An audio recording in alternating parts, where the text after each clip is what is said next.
Hi, பாருங்க மிளகா காய வச்சுருக்கிறேன். மிளகா தீர்ந்து போச்சு, மிளகா அரைக்கணும், அதனால் காய வச்சுருக்கிறேன். மிளகா வந்து நல்லா காஞ்சிருக்குது பாருங்க.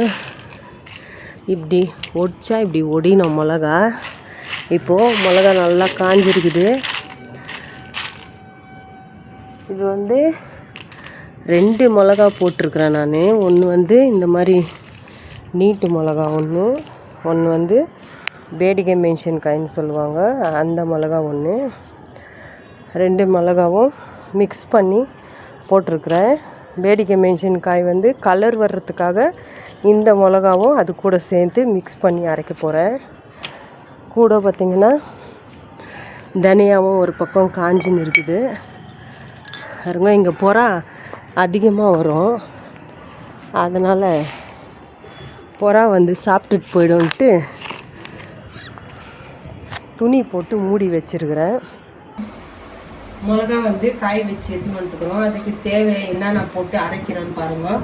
இது வந்து சீரகம் 100 கிராம் சீரகம் எடுத்துருக்குறேன். எல்லாமே வந்து இந்த மாதிரி 100 கிராம் அளவு எடுத்துக்கின்னு எல்லாத்தையும் இங்கே கடாயில் போட்டுட்டு வறுத்துக்குவேன். எல்லாம் ஒன்றுனா நான் போட்டு காமிக்கிறேன் எது எது நான் போடுறேன்னு. அது எல்லாமே வந்து எல்லாமே வறுக்கணும். வறுத்துட்டு தான் மிஷினுக்கு எடுத்துன்னு போயிட்டு அரைச்சின்னு வர போகிறோம். இப்போது சீரகம் போட்டிருக்குறோம், அது வரட்டும், அதுக்கப்புறம் வேறு என்ன போடுறோன்னு பார்க்கலாம். இந்த மாதிரி வறுத்து எடுத்துக்கணும் சீரகம். அதே மாதிரி எல்லாத்தையுமே ஒன்றுனா வறுத்து எடுக்க போகிறோம். சீரகம் வந்து இப்படி வறுத்து எடுத்துக்கணும், ரொம்ப தீய விடக்கூடாது, இவ்வளோ வறுத்தா போதும்.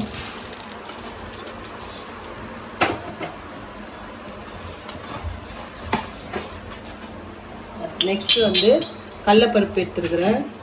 கடலப்பருப்பும் வந்து 100 கிராம் இருக்கும், அதையும் போட்டு வறுத்துக்கலாம். இப்போது கடலப்பருப்பு ஆயிடுச்சு, அதையும் இதில் போட்டுக்கலாம். எல்லாம் வறுத்துட்டு இதிலே போட்டுக்கணும். நெக்ஸ்ட்டு வந்து துவரம் பருப்பு எடுத்துக்கிறேன். துவரம் பருப்பும் 100 கிராம் எடுத்துக்கிறேன். அதையும் வந்து நல்லா வறுத்துக்கலாம். இதில் வந்து உளுத்தப்பருப்பு போடுறேன், ஏன்னா 2 கடாயில் வச்சு வறுக்கிறேன். ஏன்னா அவங்க டைம் ஆயிடுச்சு, எங்கேயோ வெளியே போகிறாங்களாம், அதனால வந்து எனக்கு யாரும் வீடியோ எடுக்கிறதுக்கு இல்லை, அதனால அவங்க இருக்கும்போதே எடுக்கணும். அதனால 2 ஸ்டவ்வில் 2 வச்சு வறுத்துங்கிறேன். நெக்ஸ்ட்டு வந்து உளுத்தப்பருப்பு போட்டிருக்கிறேன் வறுக்கிறதுக்கு.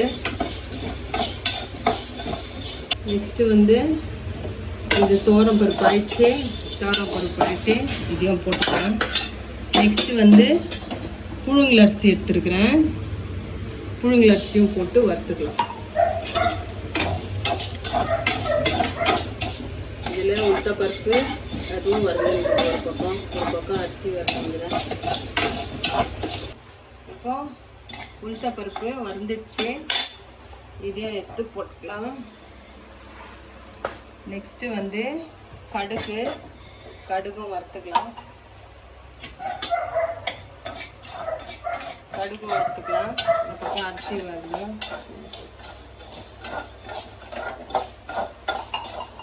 இந்த பக்கம் அரிசி. நெக்ஸ்ட்டு மெழுகு போட்டுக்கலாம். மெழுகும் போட்டு நல்லா வறுக்கலாம். இதையும் நல்லா வறுக்கணும்.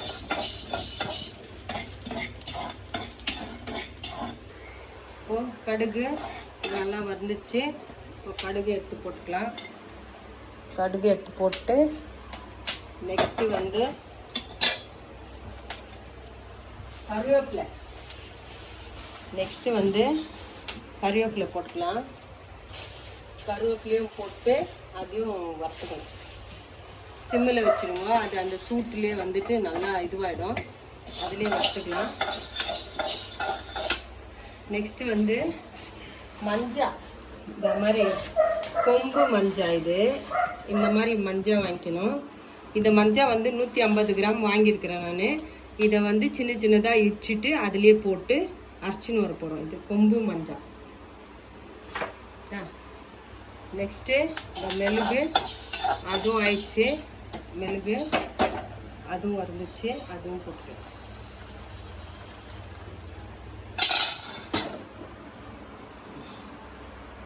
எல்லாம் அரைச்சி ஆயிடுச்சு. இப்போ கருவேப்பிலை வந்துருந்தது லாஸ்ட்டாக. அதுக்கப்புறம் இந்த மஞ்சாவை வந்து இடிச்சிட்டு போட போகிறோம். ஸோ மிளகாவும் தனியாவும் க்ளீன் பண்ணிட்டு இதோடு சேர்த்து போட்டு அரைச்சின்னு வந்துட்டு பிறகு உங்களுக்கு காமிக்கிறேன் எப்படி இருக்குதுன்ட்டு. இப்போது மஞ்சள் நசுக்கிட்டு மஞ்சள் வந்து இந்த மாதிரி பொடியாக பண்ணிவிட்டு போட்டிருக்குறோம். இன்னும் கொஞ்சம் நசுக்கணும்னா நசுக்கணும். போதுமாக்குது இவ்வளோ நசுக்கிட்டுக்கிறேன். நெக்ஸ்ட்டு வந்து கருவேப்பிலை வந்துச்சு, அது எடுத்து வந்து போட்டுருக்கேன். கருவேப்பிலை போட்டாச்சு. இதெல்லாம் போட்டு வறுத்தப்போ எல்லாத்தையும் காமிச்சிது தான். இது எது வறுத்தணும் அதெல்லாம் உங்களுக்கு காமிச்சிட்டுக்கிறேன். இது எல்லாத்தையுமே வந்து இதில் போட்டுக்கலாம். மொத்தமாக போட்டு இப்போ இதை மிஷினுக்கு எடுத்துன்னு போக போகிறோம். மிஷினுக்கு எடுத்துன்னு போயிட்டு அரைச்சின்னு வந்துட்டு எப்படிக்குதுன்னு காட்டுறேன். இப்போ பார்த்திங்கன்னா மிளகா வந்து அரைச்சின்னு வந்துட்டோம். பாருங்கள், மிளகா வந்து அரைச்சின்னு வந்தாச்சு. மிளகா அரைச்சிட்டு லாஸ்ட்டில் வந்து அரிசி எடுத்துன்னு போயிருந்தோம். இந்த மாதிரி அரிசியும் அதோடு கொட்டிட்டு இதையும் அரைச்சின்னு வந்திருக்கிறோம். இதில் மிளகாத்தூள் இருக்குது. இதை வந்து ஜல்லடை பிடிச்சிட்டு இதோடவே சேர்த்து அதையும் கொட்டிட்டு பாருங்கள், மிளகாத்தூள் ரெடி ஆயிடுச்சு.